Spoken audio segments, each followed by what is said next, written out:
প্রিয় ভিউয়ার্স, দেখতে পাচ্ছেন আজকে হচ্ছে তৃতীয় রমজান, এবং তৃতীয় রমজানে আম্মু চলুন দেখে আসি কি কি ইফতার তৈরি করলো আমাদের জন্য।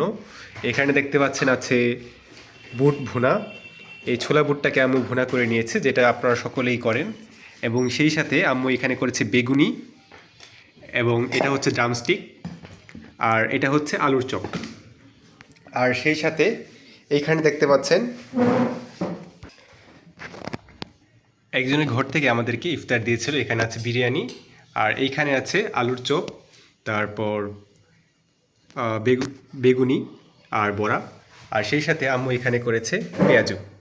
তো এই ছিল আমাদের আজকের ইফতার। এবং অবশ্যই একটা দুঃখের বিষয় হচ্ছে এখানে দেখতে পাচ্ছেন শরবতটা, এটা গরম শরবত, যেহেতু শীতের দিন এখন, তাই আম্মু ফ্রিজে রাখতে দেয়নি শরবতটাকে, যেটা আমাদের জন্য খুবই দুঃখজনক। এবং এই সাথেই এইগুলোই ছিল আমাদের আজকের ইফতার। তো অবশ্যই কমেন্ট করে জানাবেন আপনারা কে কে গরম শরবত খান। তো আজকের মতো এই পর্যন্তই, সকলে ভালো থাকবেন। আমরা এখন ইফতারের জন্য আয়োজন শুরু করি। আল্লাহ হাফেজ।